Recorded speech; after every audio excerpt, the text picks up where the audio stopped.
ഇയാൾ വലിയ സൈക്കോളജിസ്റ്റ് ആണല്ലോ. കുറച്ച് നാൾ മുന്നേ ഇതേ ഫീൽഡിൽ തന്നെ ഉള്ള ഒരാൾ എന്നെ കളിയാക്കാൻ ശ്രമിച്ചതാണ്.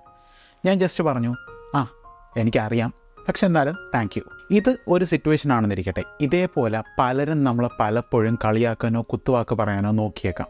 എങ്ങനെ അത് ഓവർകം ചെയ്യാൻ പറ്റും എന്നറിയണമെങ്കിൽ അവരെ എന്തുകൊണ്ട് നമ്മളെ കളിയാക്കുന്നു എന്നുള്ള റീസൺ അറിയണം. അത് മനസ്സിലാക്കണമെങ്കിൽ ഒരു ടെക്നിക്കുണ്ട്.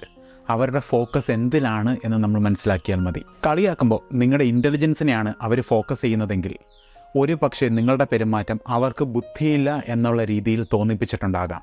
അതല്ല, നിങ്ങളുടെ അപ്പിയറൻസിലാണ് അവർ ഫോക്കസ് ചെയ്യുന്നതെങ്കിൽ ഒരു പക്ഷേ നിങ്ങൾ അവരുടെ പ്രസൻസിൽ നിൽക്കുമ്പോൾ കൂടുതൽ അറ്റൻഷൻ ഗ്രാബ് ചെയ്യുന്നതായിട്ട് തോന്നിയിട്ടുണ്ടാകാം. ഇനി അതുമല്ല, നിങ്ങളുടെ എത്തിക്സിനെയോ നിങ്ങളുടെ പെരുമാറ്റത്തെയോ ആണ് അവർ ഫോക്കസ് ചെയ്യുന്നതെങ്കിൽ ഒരുപക്ഷെ അവരുടെ പെരുമാറ്റത്തിലുള്ള ചില കുഴപ്പങ്ങളെപ്പറ്റി അവർക്ക് ബോധമുണ്ടായിട്ടുണ്ടാകാം. അങ്ങനെ നിങ്ങൾക്ക് മനസ്സിലാക്കണമെങ്കിൽ അവരുടെ ഫോക്കസ് എന്തിലാണ് എന്ന് നോക്കുക. And you will be able to control it.